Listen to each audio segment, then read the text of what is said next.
Let's see here. Welcome to this week's What the Heck. We've got Bartok and Nubulon. Alex is out, but that's okay. Maybe Alex will pop in later. We'll see.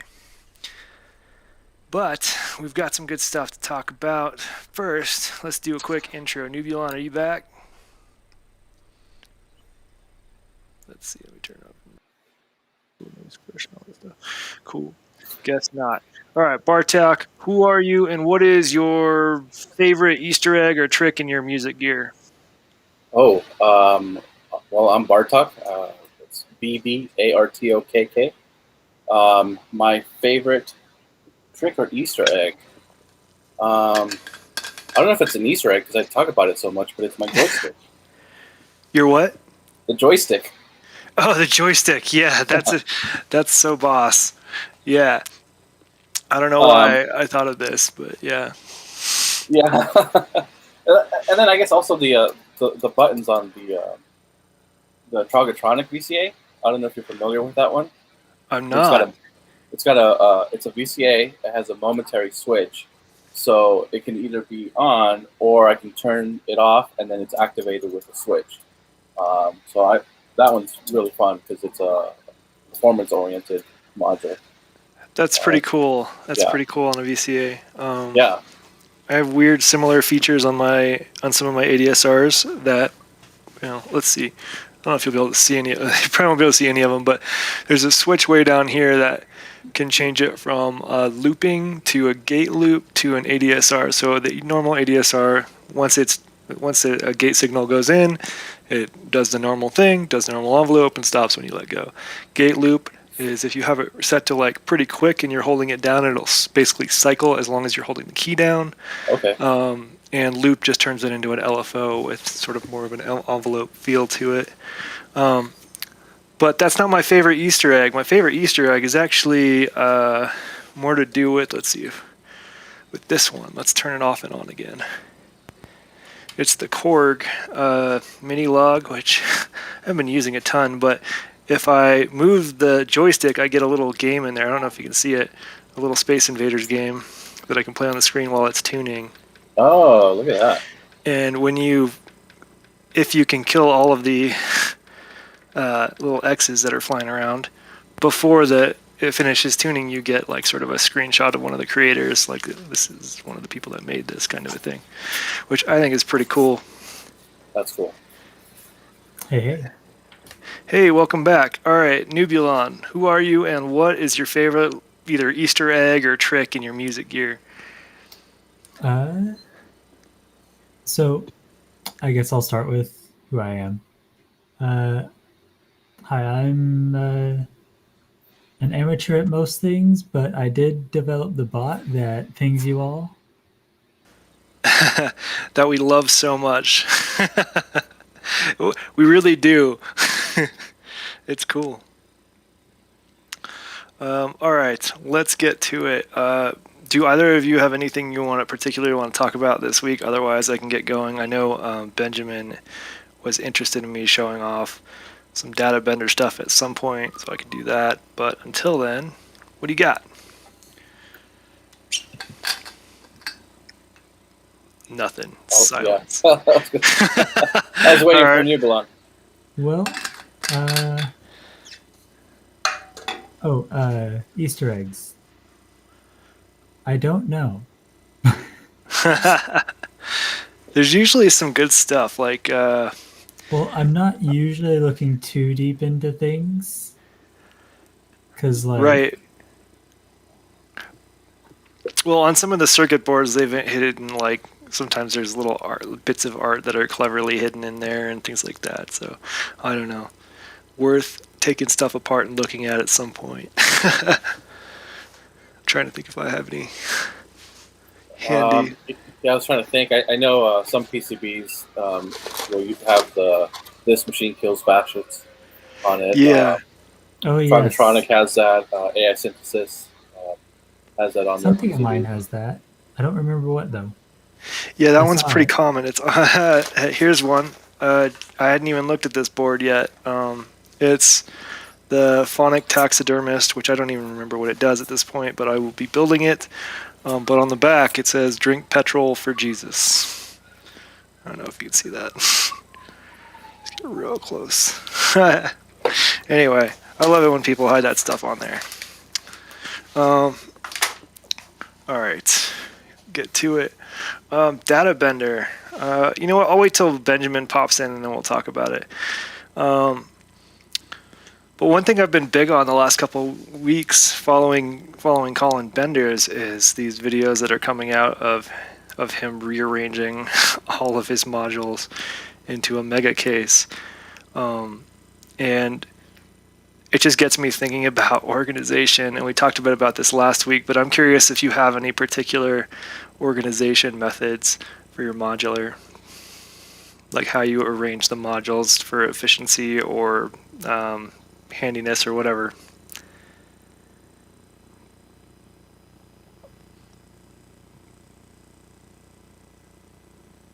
Bartok, I can't hear you if you're talking. Oh, sorry about that. There we go. So, I've gone through quite a few iterations, but my current setup, what I try to do is keep like my voices together.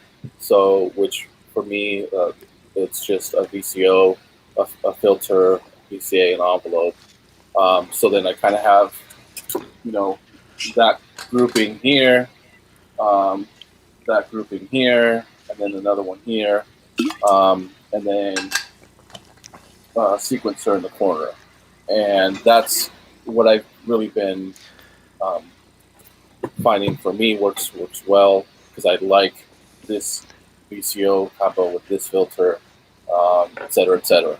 And yeah, I'll go out of that a little bit and say, okay, well, what would this VCO sound like with this filter? But that's kind of how I try to set up. I've tried it where all my VCOs are together and all the filters are together, but this just works well.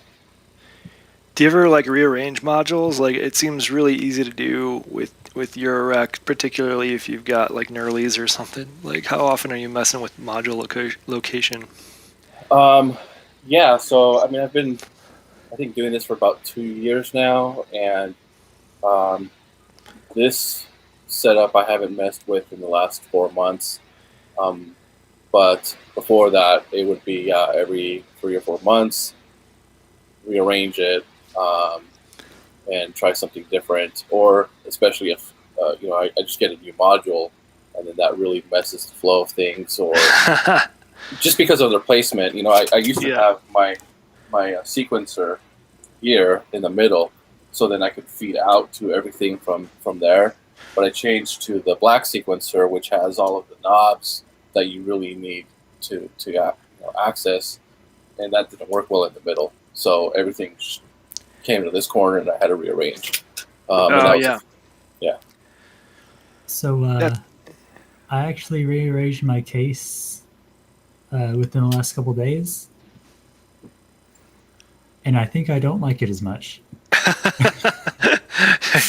Oh no! But really, the reason that I rearranged things was I wanted to be able to use the little case more, the nifty case, and just have a little drone case that's separate from everything. So I did achieve that, but overall, I think the ergonomics have gone down. So it's not as much fun. That ergonomics are somewhat important, but I think we're using instruments that are just not that ergonomic, because you're oftentimes reaching out to do things. Yeah. You gotta stick a couple fingers in the right gaps to reach that knob. Yeah. Especially with 2 HP modules. Oh my gosh. Yeah, I have one 2 HP module, and I'm glad I don't have any real 2 HP modules. This one's the no pass filter. Yeah. Although so Thunk just came out with some caps for the tall trimmer pots in different colors. Oh, I've seen those. Yeah, and those look really cool. And those basically, it's just a cap that you can put on top of those really skinny. I think they're like 9mm pots. Or they also make these little rubber rings. They're made for like the mini guitar pedals Yeah. that go around it. Yeah, to make it just a little bit, make the knobs just slightly wider to give you just that much more control, which is nice, I guess, for tuning. I've seen some folks who have really decked out their modular in those rings, but watching again, like there was a new video out, I think this week, or 2 videos where he was talking about his lead and his bass voice, and he's really continuing on with these like districts is what he's calling them, and it kind of makes sense to me, and it's pretty much what you've come to Bartok, where you've got sort of like one of the districts, and yours is like one of the voices, and you've got another voice, and then you've got your sequencer district over there and things like that. And then down here is my drums. So right. the Metron sequences all the drum modules that are here. And then over here is the Bufaco mixer. And I have other mixers, the Bufaco Hex Mix, the Hexpander, and then the filters that I use for the aux send and return for the Hex Mix. Cool. Very cool. All right, it looks like we're ready to talk about Databender. So let me see if I can get a camera angle that's not terrible, or at least less terrible, right? That's the goal. Yeah. I'm so bad at this. Let's see if I can get it more straight on. Almost. All right, that should be very Databendery in just a second. Oh, I even switched the camera to it. All right. Oh, we're still looking at Bartok. Yeah. All right, let's switch over here. There we go. All Much right. better. Sorry about all of the cables. Hold on, let me do that thing that all the cool kids do. I'm sure I have one of these things in here somewhere. Let's see if we can move some of these. No, not really. We can move a couple of them, but all right, that's mildly better. All right, so the Databender, it's this module that glitches out whatever you put through it. Similar to, I would say it's similar to the Morphogene if you like stand way back and don't think about it too hard, in that it's something that you can put audio through and it does weird things to the audio. So it can do some pitch shifting, it can do some stereo stuff. It has a really nice distortion and that, but Benjamin was wondering what I had it set as. So this is what I have it set as for the drum. So I'll turn it off real quick so you can hear just a 4 to the floor. And then when I turn the mix up, you get all sorts of cool stuff. You get some reverse hits, some added hits. And if I add like some hi-hats, basically it adds a lot of fills, which is why I like it on the drums. Yeah, the saturation. Hey, Anton, and hey, Tim. Yeah, the data wants to be bent. The saturation mode, so I don't want to mess with my settings too much, but it is gorgeous. I think it's this one. Nope. Ooh, yeah, there it is.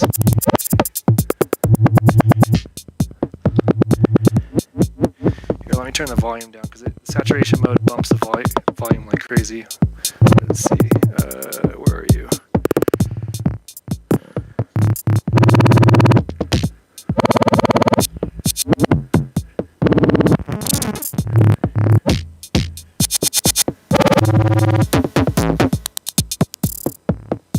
Anyway, that wasn't a great demo of the saturation, but I do like the saturation mode. Right now I have it onto the sort of a glitchy mode.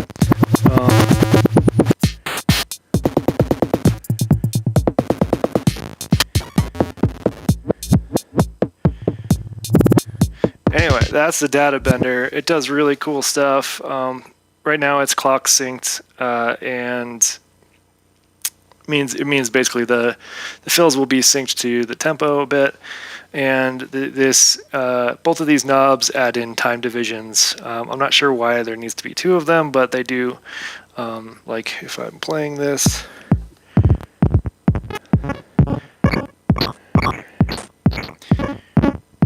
You can see this one's doing some pitch shifting.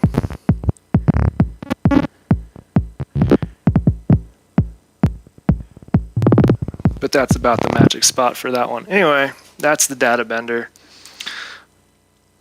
I love it very much. Don't cut the red wire. And is it stereo? It is stereo, I believe. Let me take a look again. Yeah, it's got both a left and right input and output. Right now I'm using it mono because I just have a mono sound source going into it. But it is a very capable stereo machine, and I believe one of the cool things about it is it can take anything. Like if you put a mono in, just like the left input, and have both outputs coming out, I believe it does some things like the morphogene where like one ear will be slightly pitched different. It's a cool module. I don't spend enough time with it either, but I love it. Yeah. You prefer using it in green mode. Blue mode's my jam. It starts off in green mode, which I don't love. I was hoping it would save my mode between cycling power, but the top knot says... Yeah, so that's right, Benjamin. The top one does set how long the buffer is, so how long the slice of audio it's capturing is, and then the bottom one sort of divides that slice up non-destructively, so you can actually freeze the sliced audio, which means it doesn't have to listen to an input anymore. You can actually stop your drums and it'll keep going, and then you can use that slicing to play with it a bunch. Which is not something I have done, but so I know you would can that do it. be granular then? It can be, yeah, because it can get so fast, you can get some granular synthesis out of it, and you can actually the bend. One of the inputs is called bend, and that's sort of you can think of it as pitch, depending on how it's set. That can be controlled volt per octave. I'm not sure how accurate it is, or if you have to dial it in, but. So you could make like a granular synthesizer out of it, I think. Green mode is for tight pitching. Yeah, I've read the manual a few times and I still don't remember because I don't use it enough. I basically just found a mode I liked and just kept going. But the distortion is really nice with it's saturation, not specifically distortion, but it's really nice with just about whatever you put through it. There is one mode in the corrupt control that I don't love as much. It sort of feels like a CD is skipping, and I'm sort of trained to not like that, so don't love it. Yeah, so that's the Databender. One thing I wish is that I just don't have enough ways to convert from 1/4 inch to 3.5 millimeter very easily, or I would more likely experiment with it more. Right now it sort of gets set to drums, and that's about it. I mean, feasibly, you have probably a 2U gap to tap holes into. Yeah, and I do actually have...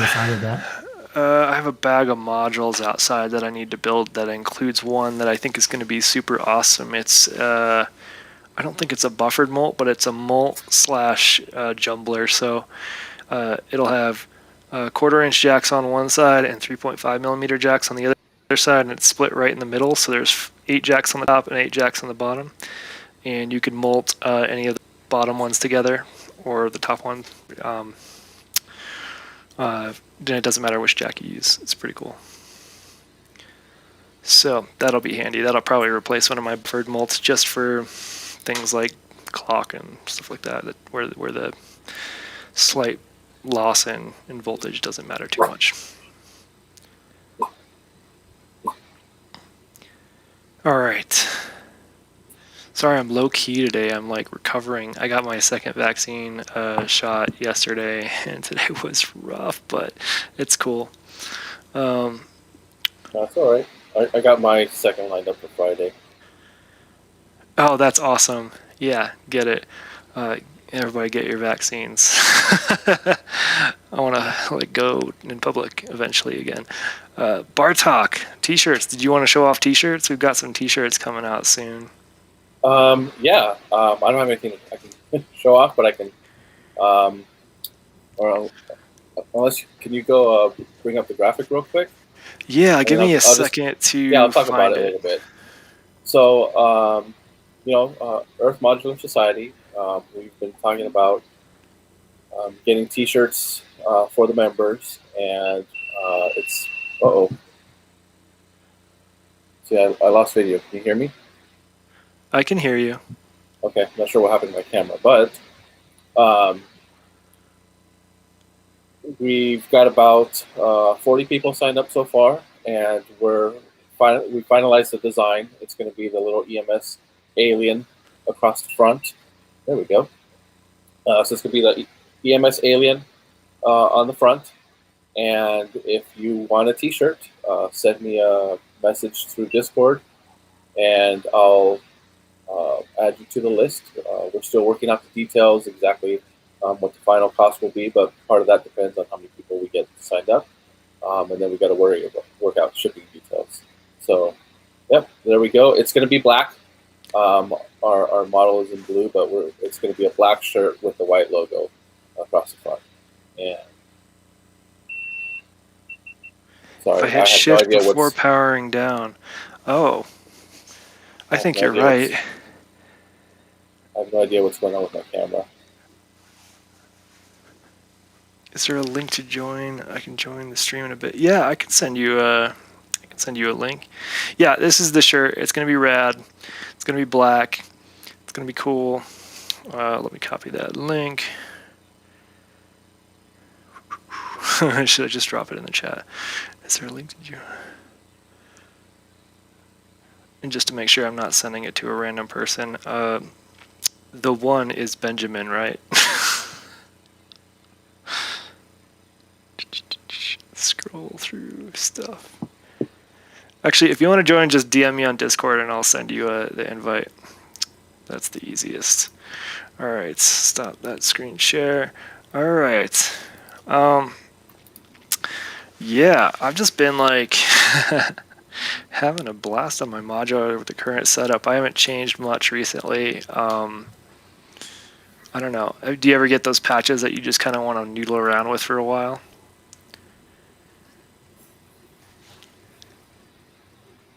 Yeah. I don't want to jump in and noodle on and bogart the conversation. So, but yeah, that's part of, I think, like practice.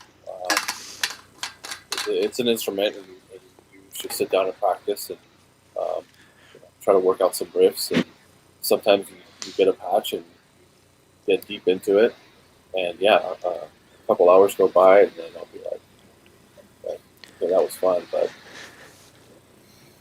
it's time to go to bed. It's time to go to bed. Yeah. It feels sometimes that I give myself self-pressure to unpatch stuff, but then I remember like my other synths that, like the Micro Freak or whatever, those are bad examples, but I have other synths that I don't have patch cables for, like the SEO2, but just like changing the settings on it gives you wildly different sounds, and I found that to be true with the modular as well. Just like, I don't know, like this bass is completely... Oh, that's not my bass.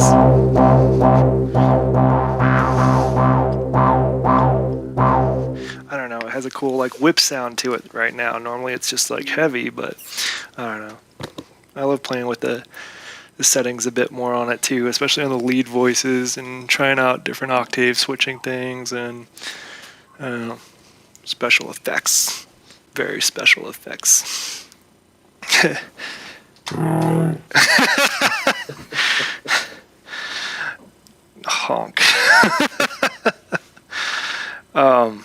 yeah, I don't know. I sent Benjamin the link. If anyone else wants to join, just DM me. Jamie, I hope that hitting shift before powering down will save the state of the corrupt mode, because I would love that, because I'm just used to, at this point, flipping everything on and just hitting a few buttons to get everything blue again, and good to go. Anything that reduces failure is better. It's just such a good sound.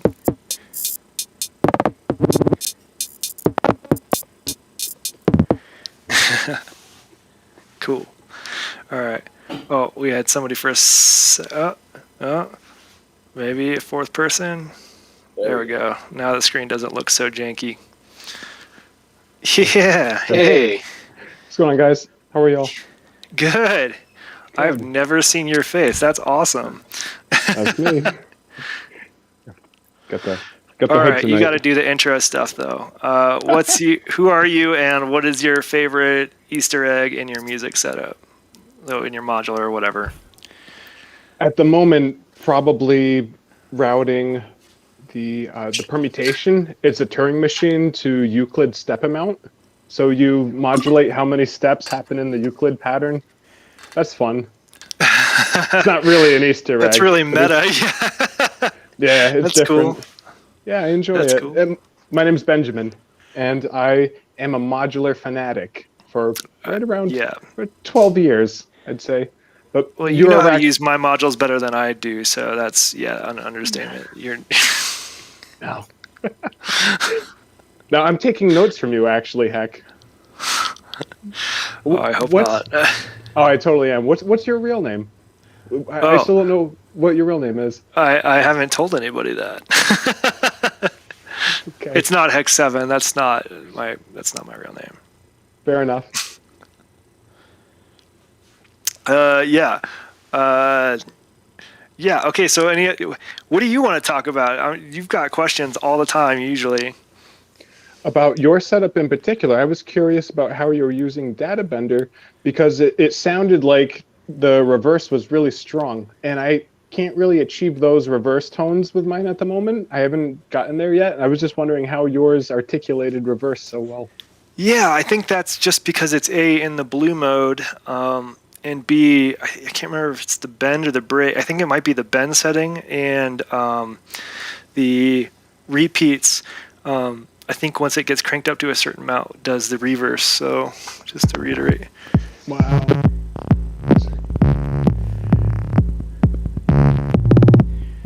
Like this is just 1/4 of the floor kick.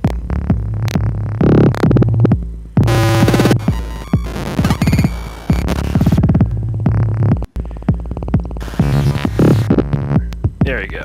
Got to keep her up just kind of on the lower setting unless you're going with the saturation mode, which is, again, so good. Wait, this is saturation. There we go. Yeah, you just get that gnarly bass with it. Anyway, that's the settings I have. I can take a quick photo if you want to play with it. Yeah, I love that reverse sound so much.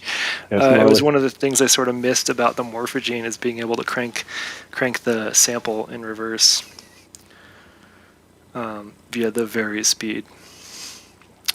But it's the only thing I miss about Morphogene. You have the Databender gained really nice too. It sits in the mix perfect. It's really flat. And for the amount of insanity. Well, actually, that's something I really like about the Databender is I was really frustrated and surprised by the Morphogene. It's got this knob on the top that lets you switch between basically the input sound and the sampled sound, so what the Morphogene is putting out. And when you have it right in the middle, the volume of both are very low. Like it goes from really high all the way to the left of the input, and when it just lowers the volume of everything. So it's hard to use that in a performable way, whereas this, it seems very, very nice. Like I can go all the way from just the input only and all the way over to the generated stuff, and it's not changing the volume level at all. It's awesome. Yeah, one of the nice things about Qubit, they're more modern than Morphogene at the moment. They're just newer. Yeah. they do some cool stuff. I have to check out more of their stuff eventually, but this one was calling my name after I got frustrated with the Morphogene. Yeah, and me too. I have Morphogene also. It's a great module. Like it's something that I may revisit in another case. I'm planning to build a second case about that size. That's going to be more, I guess, East Coast synthesis, so more experimental, and that'll be Morphogene will have a home there if I decide to drop another half of that. It's so expensive. Yeah, $500 module. Yeah. No joke. I think I think that's the right value for it, but it is expensive. Yeah, and what modules have you got recently? Like, what are we looking at with your stuff? I don't think I've ever seen a stream of yours. More compressors. I have two WMD compressors at the moment, and then also the MSCL and a Shackmat Gemini. So I have 4 compressors, and 2 of them are stereo. Stereo compressors, nice. I'm so impatiently waiting for the Cockpit 2 to arrive. It hasn't shipped yet, but I only ordered it a month ago, so we'll see. You need submixers. You need a lot of submixers for compressors and ways to control what goes into the compressor. Right, and I think what I'll probably do with it is, in this case, the Cockpit 2 has some, I can't remember if they're dip switches or if they're pins, but if I can set there's basically 4 stereo inputs, and I can change them to mono inputs if I want to. I'll set the top 2 as mono and the bottom 2 as stereo. But I do have a lot of VCA mixers, so I'm good there. You'll enjoy it then. Yeah, You'll I think love it's gonna. compressors to bits. Yeah, I think it'll probably be endo chain, and I'll probably pipe in. I don't mean I'll have to change my mixer setup, but like that mixer over there. But I think it'll probably be endo chain for almost everything. Maybe not the lead. I'm not sure yet, but definitely like Mega Drone, bass, that kind of stuff. Yeah, compressor. Can't wait. What else? There was a new module that came out this week. WMD. What did they release? I'm trying to remember. Oh God, Alex released a new module. What? Get out of town. I believe so. Hopefully it shows up. I don't know. I'd have to go look at Anyway, I think it was a utility module of some sort. But yeah, there's a new WMD module out somewhere. This is why we need Alex. He pays attention to those things. Right. Whereas I'm like, cool, I'm out of space. I'm not even going to look. Yeah. Backtrack a little bit. So that little jam before, what the heck? It was mainly because I got the Dope for Bucket Brigade delay. Oh, your jam, yeah. Yeah. And like while I was playing with it earlier, it's like, man, I have nothing to control dynamics really. I ended up Ornament and Crime, the hemispheres, saved my butt with an envelope follower so that I could actually control the feedback and not have it go haywire all the time. Well, I don't know. Going haywire is fine too. That's what we have Schmooster for. Schmoosh is keeping it low key. Did you hear his recent jam? It's got like a vibrato pad with like a really shimmery vibrato pad. Yeah, I did. A lot it's of like red. Yeah, it's like metal and water. Like I call it metalloid because it's like organic, but it's metallic. So it's like That's cool. Yeah. I have. It's awesome. Let's see what else. What else we got? My brain is not working too good. That new module is the from WMD is OSD. It's a logic module. It's OSD. I couldn't remember the name, and they haven't like put it on there. Or sum and diff. OSD. Or sum and diff. Come on, show me a picture of this thing. Anyway, I would love a logic module at some point. I think that'd be fun to play with. There it is. Let me share screen. Window, Chrome tab. There we go. Boom. The OSD. Let's zoom way in on this thing. All right.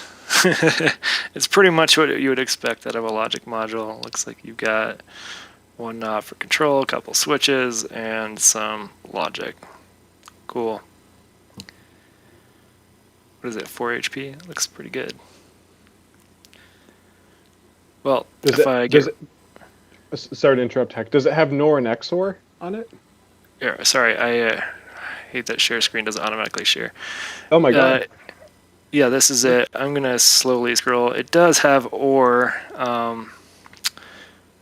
It's got, looks A or B, A plus B, A minus B. So you can sort of configure that somehow. I'm not sure. It looks like there's some toggle switches. Oh yeah, there's 2 toggle switches that have 3 settings. Cool. Yeah, that's pretty rad. So you've got A, B, and there's the OR, there's the out. That's cool. Yeah, that works. Not bad for a small module. What's nice about it is you can hone in on the logic modes that appeal to you instead of having a whole bunch of other outputs that just you're not going to end up using or aren't musical in the moment. You can focus in on what you need.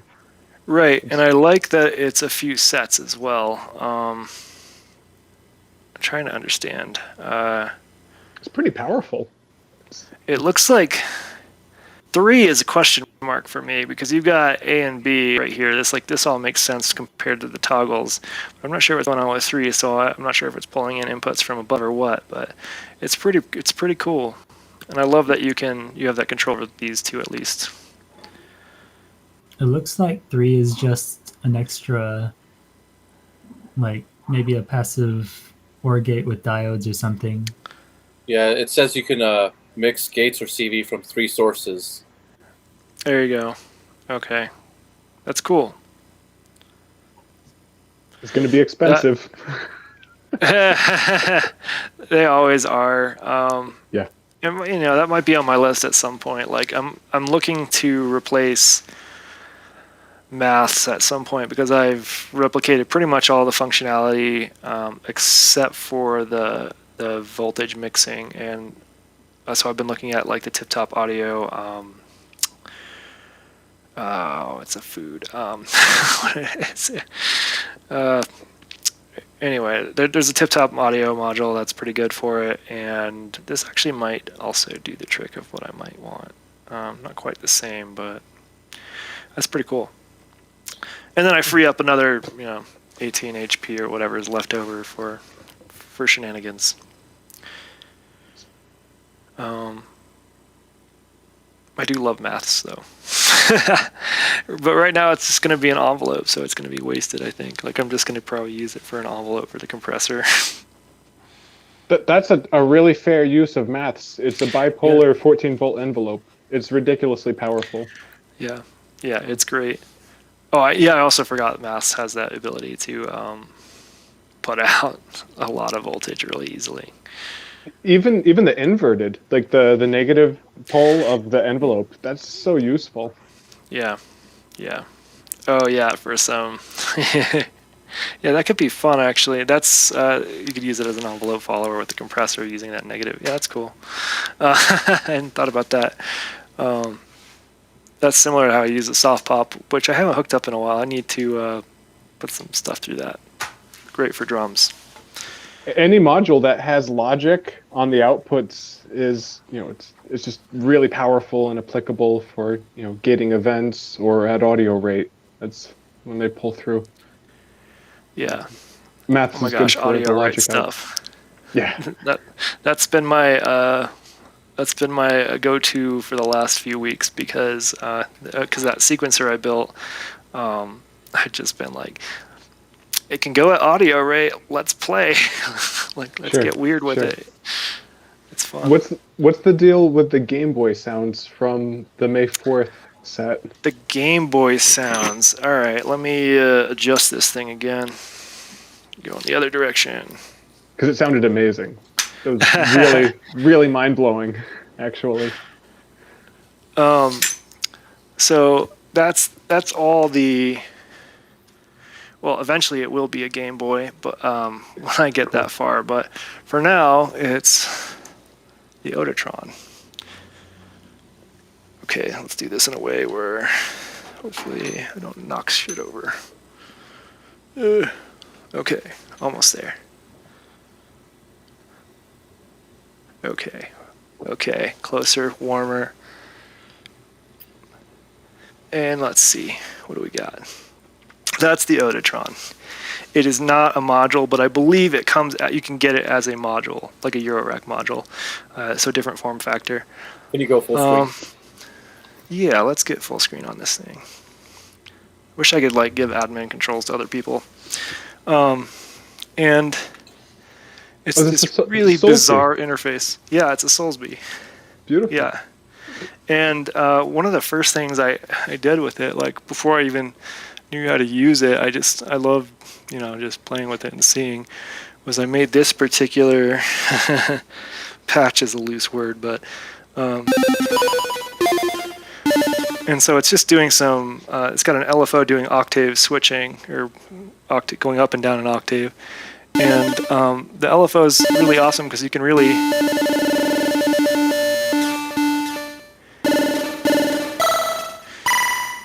And there's, let me make sure there's no...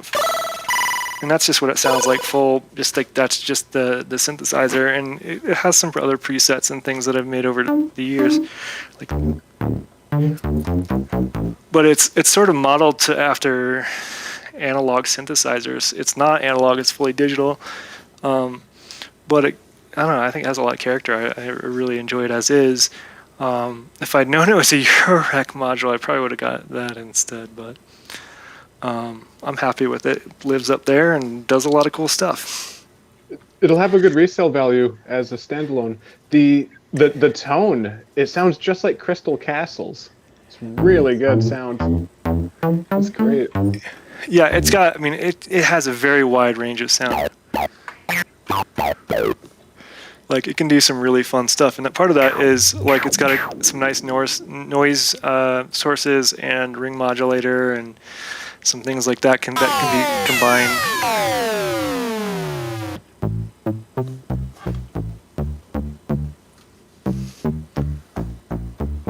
Yeah, so it's a nice little beast. And another thing I really like about it is you can actually load up the software for the other Megatrons. I think there's 3 variants, maybe more. So I could completely swap out the instrument basically just by changing the software on it. So that's something I will try eventually. Anyway, yeah. It's really juicy.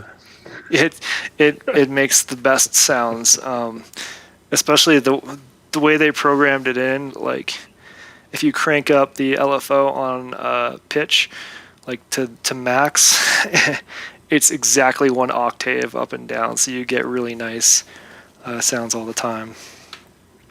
Like, it's always nice when they do that.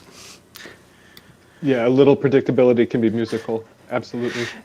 Yeah, and even on my oscillators, which will be more reliable at some point when I probably replace the entire power system. But until then, they're mostly reliable. But they have fine-tuned knobs that can go up exactly a half an octave or down half an octave, so it's a full octave range. So I'll actually tune that to the half an octave up, and then if I really want to quickly go into fifths, I just crank that over, and you get some nice sounds quickly that way. So I love those affordances to make things musical. Yeah, there's a really good approach on your end, putting that into the module. It's musical. Yeah. Having the option. Yeah. Nice. I love the honk. It's honky. The higher end modules these days, the analog oscillators in particular, have sometimes 5 octaves on a switch, and noise engineering does 3. Oh, yeah. I Which think is okay. 5 is I mean, 3 is okay. Noise engineerings are a lot smaller. And usually the Octave Switch is a toggle switch from what I've seen on those. Yeah. Because I was eyeing those the other day for some reason. These ones actually, the biggest... Here, I'll switch camera again. The biggest control on these oscillators... here, look that way. Is the Octave Switch. So let's see, you're probably this. It's awesome. I think it is 4 or 5. I can't remember. Well, let's find out. Right now it's 4. But when I soldered it, here's a question that I've had in my head. Is when I next take this thing apart, I'll probably take a look at the back of that switch because I think I actually wired it up to be 5. So that's just a matter of taking this little ring stopper out, and maybe it'll be 5 octaves. I don't know. We shall see. Yeah, I just followed the instructions. Yeah. Oh, why am I still full screen? I always forget because I can see all of you.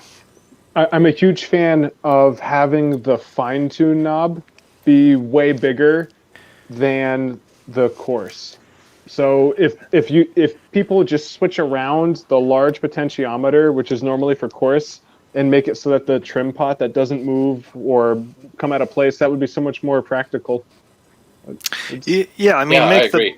Make the most musical things the biggest. Like the fine tune hardly gets touched, and you really probably don't want to mess with it too often. So that should be smaller. Well, the out of the way. Right, the coarse fine tune. Right. But then the fine, you can ride it through the set, almost like a subtle, kind of like a subtle vibrato, but it's not vibrato because it's not fast. It's just riding the pitch changes musically. Oh, I guess I don't know what you're talking about because I don't have that on any of my modules. Mine just have the Octave Switch and the fine tune, which, what I've been calling the fine tune, which is just the probably coarse tuning. It'd almost be like bending a guitar string. Exactly. Yeah. Okay. So it's a very limited version of the... Okay, yeah, cool. That's rad. That's the fine tune, and then there's the coarse fine tune. I mean, I do have a fine tune, but it's a trim pot. I need a screwdriver. Oof. Yeah. That'd be fun to try to play at some point, though. Y'all are giving me ideas. Yeah, is there a module that has that? Because, all the fine tunes are really fine. No, kind of. I think maybe Danny Sound, maybe. And what's the other one? The other one is the Battelier by Bird Kids. That one has a screwdriver insert for the hertz and the octave, but then the fine tune, the fine is actually a giant knob. So the Battelier is one that has it. Okay. I mean, I get the thought behind the giant knob for a fine tune, like so you can be extra precise, but like the big knob should be for things that you're cranking on, in my opinion. So cut off. I've never heard any complaints with people having multi-turn pots. Multi-turn pots. You're talking about endless rotary encoders? No, it's more common in I believe they are kind of expensive parts, but it's more common in testing equipment and stuff like that. But occasionally you'll see 5 or 6 turn pot on a module. Right, they function very similar to trim pots, where you actually turn the knob more than once to control it. I've just never seen one that isn't a trim pot. That's cool. I want to say that a couple of the North Coast modules have it. Huh. Yeah. That gets me thinking about what do you put on the control, the label. Anyway, that's a whole different side note. Yeah. I don't know. Multi-turn pots. All of my stuff is single turn. I don't have any rotary encoders, really. I don't think... Oh, there's a rotary encoder on the Rample, but I kind of hate rotary encoders. They're so janky. There's satisfying. Yeah. Well, and they're it's not just that. They're less predictable, I think. Very rarely are they dialed into where you can get them exact. Usually, like I'll get it to where I want and let go, and it goes back a step or forward a step or whatever. I don't love them. They're cheaper. They are, for sure. I mean, They're cheaper, and you can do a lot more with them. They're useful well, I say useful. They're necessary sometimes with digital stuff. Yeah. I mean, a good example of me failing a lot is the rotary encoders on the Pyramid. They're fine rotary encoders, but every once in a while I'll do exactly what I said, where I like get it close and then I let go, and just the action of me lifting my fingers rotated the knob just enough to go back a step or something, you know? Never had that problem with my alpha pots. Rample got an update, I think, today. I haven't installed it yet, but I'm excited about it. It sounds like it's got some voice stealing polyphony coming to it, so I can play a sample like a piano. Oh my god, polyphonic samples. Good for you. Yeah. You're gonna have fun with that. Yeah, I'm like, do I really want to hear... hold on. Do I really want to hear this as a polyphonic piano? Yes. Yeah, I Yes. do, actually. Yes. Now that I've done it, yeah, I do. So I'll probably You try that this need weekend. The sample of the goose. Yeah, I love that. I also need to, at some point, get the sample for this, the goose, so I can load it into the Rample as well, so I can have twice as many, or I guess 5 times as many geese, because I could load one in each voice. I guess I could just sample it myself, but I think it's been made available so that I can do some shenanigans. That's super dope. It's gonna be Yeah. fun. I can't wait to see what you do with it. I think with the Rample I can change the start point, which will be great, because when I pitch it down, there's actually like enough of a delay before the meat of it kicks in. Sounds good. But it's pretty cool. I think that could be a fun sound at some point. Absolutely. Yeah. All right. It's getting close to the hour. Do you want to call it or keep going? Well, actually, in your notes, you have a question that I liked. It's does anyone notice when we mess up? Oh, yeah. Yeah, so the question I wrote down was, did anyone notice when we mess up with modular performances? Like, I know I mess up quite often. Most of the time, I'll either the things that bother me the most are when I miss a drop, like I change the sequence like a little bit too late, so you miss that first kick. Yeah. Or I lose count of how many times something is played. So like when I change to another sequence, it starts like halfway through that sequence, or like 3/4 through that sequence, which is even worse. But I'm wondering if anybody even notices on a lot of the modular performances, or even if they care. Like, I don't point them out, so hopefully nobody notices too much. Right. And I've thought the same thing. And when I saw you wrote that, I'm like, okay, good.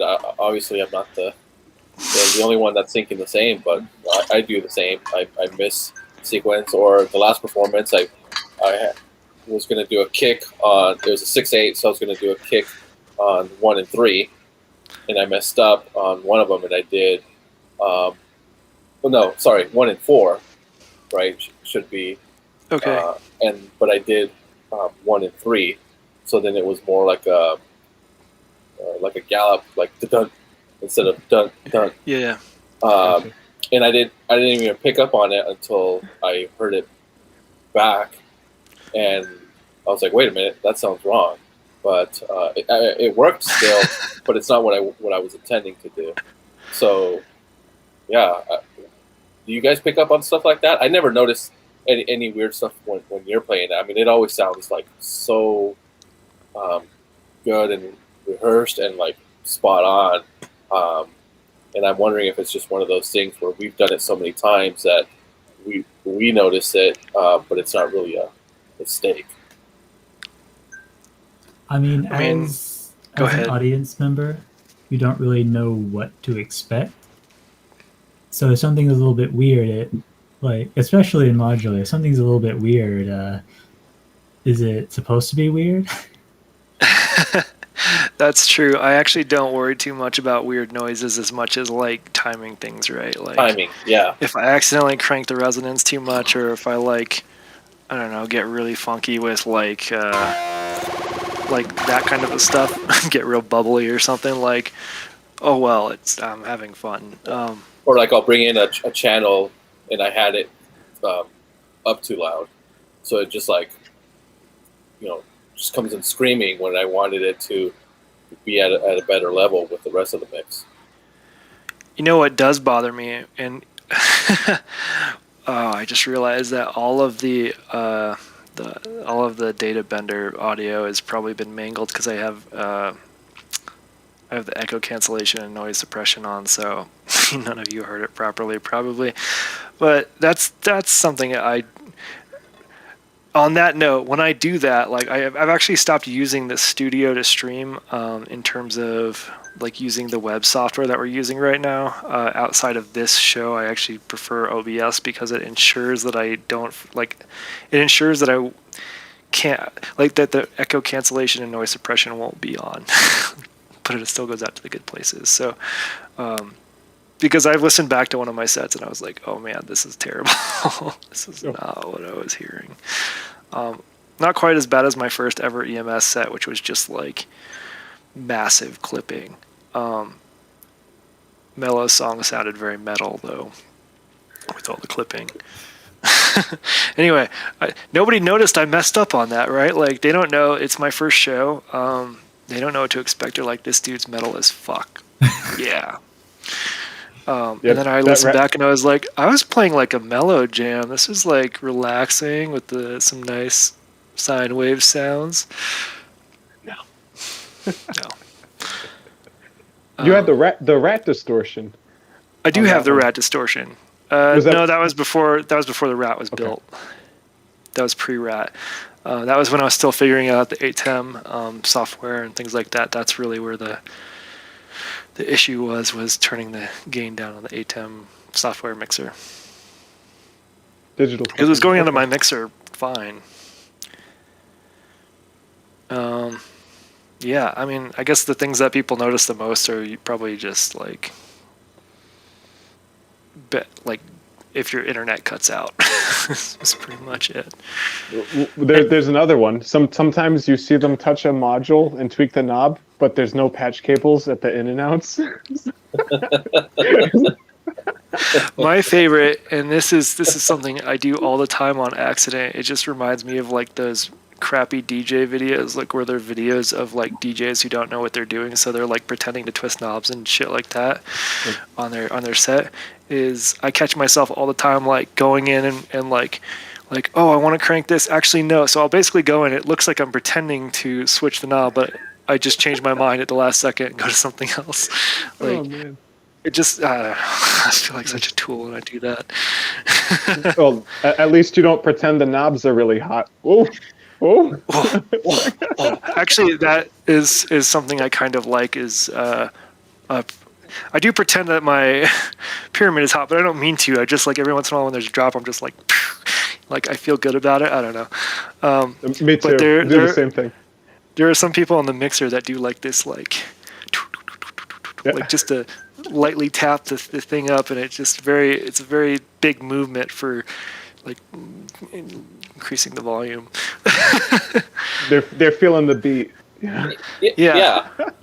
And I was gonna say, I get that. Like you want to dance, but you're having to do something, so that could be a right. Yeah, you're totally feeling the beat. All right, one last question. Have you ever almost like sometimes I am attached to my machine via headphones or whatever and almost pull the whole thing out of its corner. Have you ever done anything like that? Oh, no, thankfully not. Oh man, thankfully in this case I was jacked in. The really bad one, I was jacked into the patch bay, so I think I just bent one of the patch bay sockets. Which, if I broke it, fine, I can fix it. It's a 1/4 inch. Yeah, got a fuckload of those. I have a couple of degrees of separation between my modular and my headphones because Oh, my okay. modular is going into a little line level amplifier that I use for like my computer. I have like another input that I use for my phone.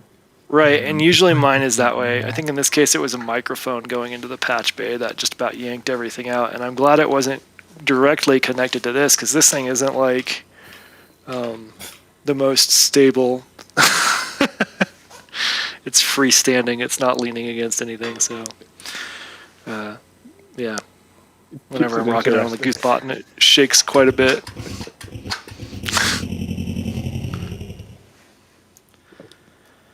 And I could load another sample in there. I just probably never will because I think the goose is hilarious. More likely, what I'll do is I'll actually change it so that.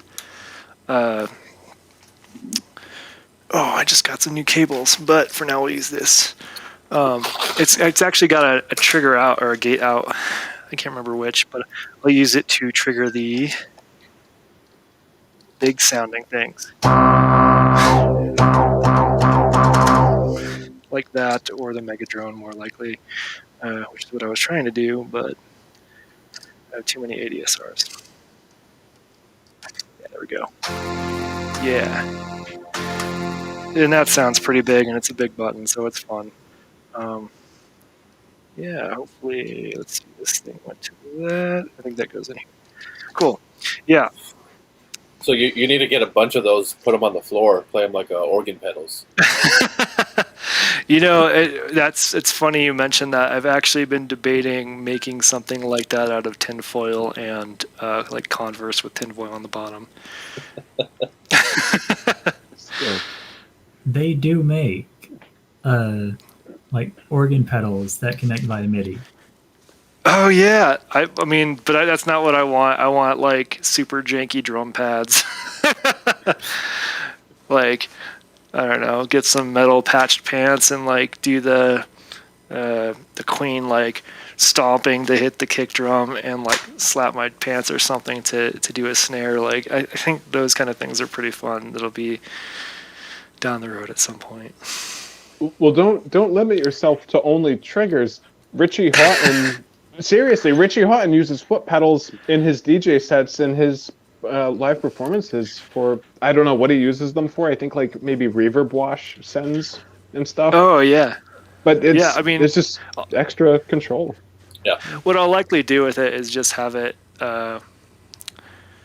not even particularly advanced. Like I'll pull voltage out of like maths or something, connect it to one side, and then I'm basically just shorting it that connects to wherever it's going. So it can be used for triggers or whatever I'm doing. Could connect it to an LFO, whatever. So You can have a lot of options. You yeah, can do anything with it. Yeah, the LFO might actually be fun to get like, I don't know, like that sound on a trigger when I like clap my hands or whatever the thing is. It's great. And not as a trigger, just to like augment the sound. So something like from like this to like, yeah, It seems very practical, heck. very practical. I don't know. This is all for fun. Yeah, I'm with you. I'm with you on that. It's All like right, go ahead. I was going to say Eurorack is like a masochistic form of therapy. It's like, Kiss your wallet goodbye. goodbye. Yep. It's worth Like it. I've even like paused all of my building projects for a minute just to like recoup some cash for a minute. Because Yeah. even just ordering parts can be expensive. But I might do a build stream this weekend. We'll see. I've got a whole bunch of things to build. I have not even looked at the build materials. I'm just going to see if I have the parts for some of them. Which I think I will for like maybe the oscillator and LFO and stuff like that. We'll see. Andy. Excellent. I look forward to that. All right, I'm going to play us out. Do I've it. got a bad headache right now, so I'm going to bail. I'll see you. Hey, no worries. See ya. Thanks It's for nice having having us. you all on. I'm waiting. Thank you, Nubulon, Benjamin, and Bartok. And Antone and Jamie and everybody else watching, thank you for popping in. I'm gonna try playing out. Let's see here. You know what? Let's just do it on camera. Yeah. Woo. Yeah. Let's see. This is with the echo.